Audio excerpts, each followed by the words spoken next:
ஈரோ Martin latest fake note detector தொழில்நுட்பத்துடன் கூடிய அதிநவீன பணம் என்னும் இயந்திரம் ஸ்மார்ட் பில்லிங் மிஷின் மூலம் பில்லிங் வெரி ஈஸி. அப்போ சட்டத்தில் இன்ஃப்ளூயன்ஸ் பண்ணுறாங்க. முதலமைச்சர் ரேவந்த் ரெட்டி நேரடியாக அல்லு அர்ஜுன் மீது ஒரு பெரும் கோபத்தை வெளிப்படுத்துகிறாரு.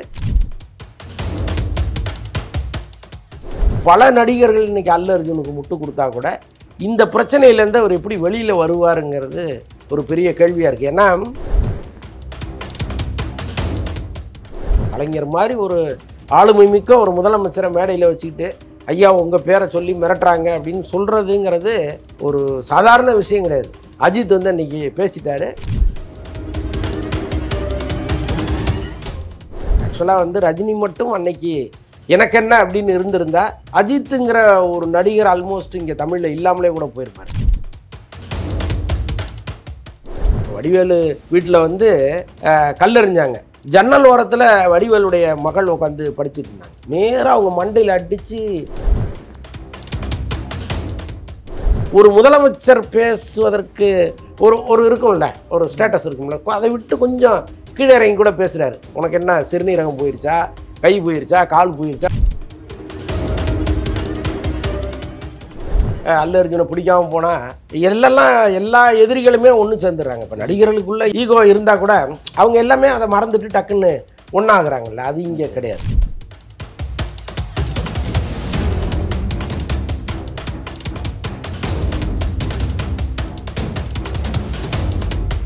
அக்காடு வாய்ஸ் நேயர்களுக்கு வணக்கம். நான் உங்கள் ரூபன். இன்று நம்மோடு இணைந்திருக்கிறார் வலைபேச்சு சினிமா விமர்சகர் அந்தணன் அவர்கள். வணக்கம் சார். வணக்கம். இப்போ புஷ்பா 2 ரிலீஸ் ஆயிருந்தது. அது சம்மந்தமாக பெரிய இஷ்யூவாக போயிருந்தது. இப்போ அல்லு அர்ஜுன் அவர்கள் மீது திரும்பி கடுமையான விமர்சனத்தை சந்திச்சுட்டு இருக்காரு. அதுவும் இல்லாமல் அவங்க வீட்டை பயங்கரமாக தாக்குறாங்க அப்படின்ற நிறைய செய்திகள் வெளியே வந்திருக்கு. இதை பற்றின உங்கள் கருத்து என்ன சார்?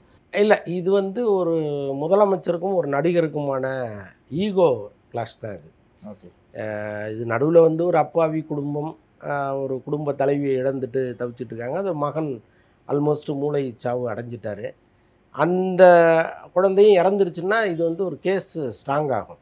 பட்டு ஒரு கூட்ட நெரிசலுக்கு காரணமானவர் இவர்தான் அப்படின்னு எஃப்ஐஆரில் A1 ஒருத்தரை போடும்பொழுது இதே முன்னுதாரணம் அல்லது பின்னுதாரணம் இதற்கு முன்னாடி யாருக்காவது நடந்திருக்கா இல்லை பின்னாடி யாருக்காவது நடக்குமா அப்படின்னா பெரும்பாலும் இல்லை. அப்போ சட்டத்தில் இன்ஃப்ளூயன்ஸ் பண்ணுறாங்க அப்படிங்கிற மாதிரி தான் இதை நம்ம எடுத்துக்க வேண்டியதாக இருக்குது. அல்லு அர்ஜுன் மீது இருக்கிற ஒரு தனிப்பட்ட வெறுப்பு, கோபம் தான் இதில் வெளிப்படுது. முதலமைச்சர் ரேவந்த் ரெட்டி நேரடியாக அல்லு அர்ஜுன் மீது ஒரு பெரும் கோபத்தை வெளிப்படுத்துகிறாரு.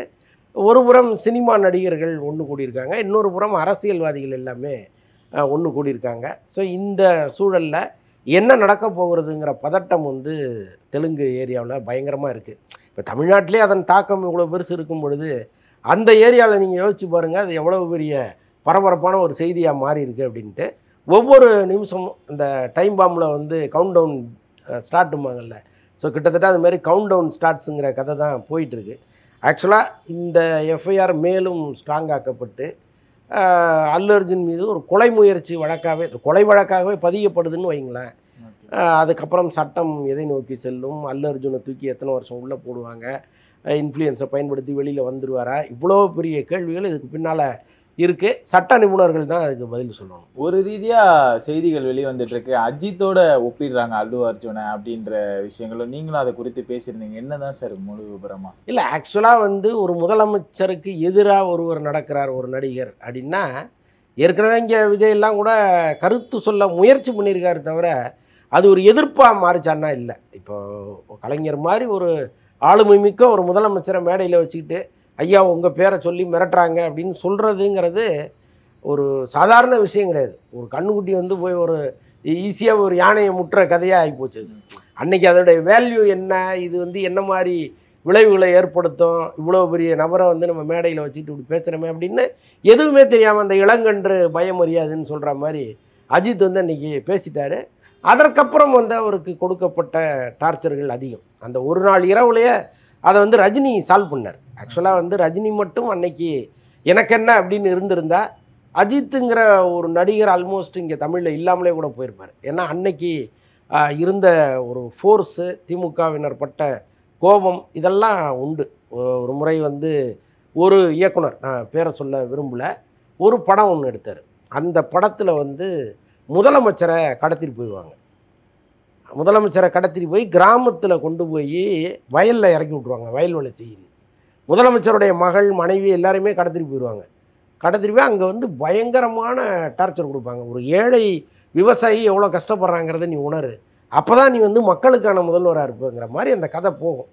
அந்த படம் வெளிவந்த பிறகு அந்த இயக்குனரை சம்மந்தப்பட்ட முதலமைச்சர் வீட்டுக்கு வர வச்சு அவரை வந்து அவ்வளவு ஒரு மாதிரி மன ரீதியாக ஒரு சிக்கலை கொடுத்தாங்க. ஸோ இது வந்து எப்போவுமே நீங்கள் ஆளுகிற வட்டாரத்தை அதிகாரத்தை கையை வச்சிங்கன்னா அது நடக்கும். அது வந்து அஜித்துக்கும் அன்னைக்கு நடந்துச்சு. அதற்கப்புறம் நல்ல வேளையாக ரஜினி டக்குன்னு தலையிட்டு கலைஞர்கிட்ட போய் பேசி அவர் ஏதோ ஒரு இதில் பேசிட்டார், ஒரு ஆர்வத்தில் பேசிட்டார், நீங்கள் அதை பெருசாக எடுத்துக்காதீங்க, நான் அந்த பையனை கூப்பிட்டு வரேன்னு சொல்லி ரஜினியை கூப்பிட்டு போயிட்டார் அஜித்தை. கலைஞர்கிட்ட கொண்டு போய் உட்கார வச்சோன்னா கலைஞர் என்ன பண்ணார், சிரிச்சுட்டு பேசி அப்புறம் அதுவே வந்து கட்சியினரை வந்து ரொம்ப ஒரு மாதிரி காமாக்கிடுச்சு. சரி ரைட்டு, தலைவரே கூப்பிட்டு பேசிட்டாரு, நம்ம என்னையா அப்படின்ட்டு அமைதியாயிட்டாங்க. அது மாதிரி ஒரு சூழ்நிலை இப்போது ஆந்திராவில் இருக்குது. பல நடிகர்கள் இன்றைக்கி அல்லு அர்ஜுனுக்கு முட்டு கொடுத்தா கூட இந்த பிரச்சனையிலேருந்து அவர் எப்படி வெளியில் வருவாருங்கிறது ஒரு பெரிய கேள்வியாக இருக்குது. ஏன்னா இப்போ எல்லா நடிகர்களும் அவருக்கு ஆதரவு கொடுக்குறதே எதுக்குன்னா ஆளுங்கட்சி வட்டாரம் கொஞ்சம் அமைதியாயிருங்கிறதுக்கு தான். ஆனால் அவர் இன்னும் ஆவேசமாகிறார். நான் வந்து சாதாரண ஆள் கிடையாது, நான் ரொம்ப அடிமட்டத்திலேருந்து இவ்வளோ பெரிய இடத்துக்கு வந்தவன், பல பிரச்சனைகளை பார்த்துட்டு இங்கே வந்தவன் அப்படிங்கிறாரு. அதே மாதிரி சட்டசபையில் அவர் பேசுவதுங்கிறது பார்த்திங்கன்னா ஒரு முதலமைச்சர் பேசுவதற்கு ஒரு இருக்கும்ல, ஒரு ஸ்டேட்டஸ் இருக்கும்ல, அதை விட்டு கொஞ்சம் கீழே இறங்கி கூட பேசுகிறாரு. உனக்கு என்ன சிறுநீரகம் போயிடுச்சா, கை போயிடுச்சா, கால் போயிடுச்சா, உன்னை எதுக்கு அவ்வளோ பேர் பார்க்க வராங்கன்னு கேட்குற கேள்விகள் இருக்குல்ல, அது வந்து ஒரு மனசில் எவ்வளோ வன்மம் இருக்குங்கிறத நம்மளால் புரிஞ்சுக்க முடியுது. பட் என்ன இருந்தாலும் ஒருத்தருடைய ஒரு அவ்வளோ பெரிய பதவிக்குரிய ஒருத்தர் வந்து அப்படி ஈகோ கிளாஷ் டச் பண்ணிட்டாரு அல்லு அர்ஜுன். இப்போ அல்லு அர்ஜுன் இந்த விஷயத்தை வந்து எப்படி கையாண்டுட்டு வந்துட்டு இருக்காரு சார்? அல்லு அர்ஜுன் இது வரைக்கும் சரியாக தான் இருக்கார். ஏன்னா அவர் வந்து உணர்ச்சி வசப்பட்டு ஒன்றும் பேசலை. முதலமைச்சருக்கு எதிராகவோ அல்லது ஆளுங்கட்சிக்கு எதிராகவோ அவர் உணர்ச்சி வசப்பட்டு பேசலை. இத்தனைக்கும் அவர் வீட்டில் வந்து கல்லெறிகிறார்கள், கதவு ஏறி குதித்து உள்ளே வர்றாங்க, அங்கே இருக்கிற பூந்தொட்டிகள் எல்லாம் உடைக்கிறாங்க. ஒன்றும் இல்லை, ரொம்ப ஆவேசமாக கல்லை தூக்கி அடிச்சிருந்து வீட்டில் இருக்கிற யாருக்கோ ஒருத்தருக்கு மண்டையை உடைச்சிருந்துன்னு வைங்களேன்.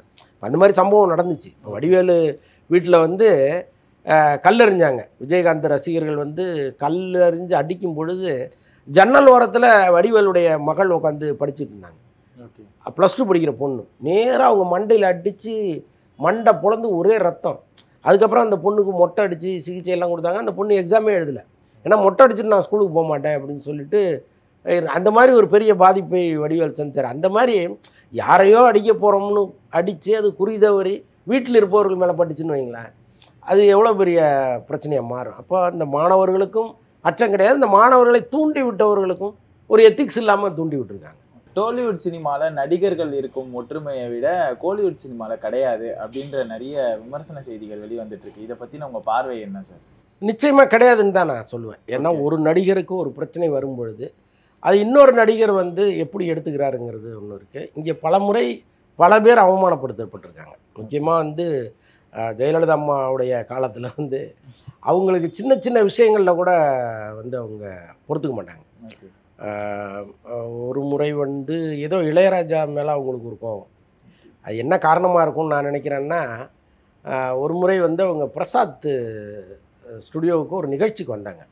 அப்போ சிஎம்மாக இருக்காங்க. அப்போ செக்யூரிட்டி ரீசன்ஸ்க்காக அங்கே இருக்கிற கார்களை எல்லாமே அப்புறப்படுத்தினாங்க. வெளியில் நின்றுட்டு இருந்ததெல்லாம் காரை எடுங்கன்னாரு. அப்போ இளையராஜா கார் வந்து அங்கே இருந்துச்சு.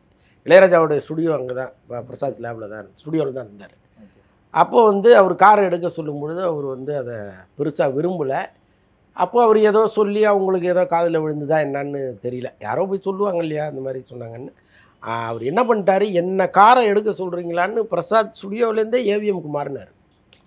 இங்கே வந்து நான் எதுக்கு, எனக்கு அவமானப்படுத்தின இடத்துல நான் எதுக்கு ஒர்க் பண்ணணும்னா அங்கேருந்து கிளம்பி ஏவிஎம்க்கு வந்தார். ஸோ அந்தளவுக்கு இவங்களுடைய வருகை வந்து அன்றைக்கி அவரை இது பண்ணிச்சு. இதை வந்து மனசில் வச்சுட்டு அவங்க கரெக்டாக என்ன பண்ணாங்க, தமிழ் திரையுலகம் துவங்கி 100வது ஆண்டு விழாவை ஏதோ ஒன்று நடந்துச்சு, 75 100 எனக்கு சரியாக நினைவில்லை.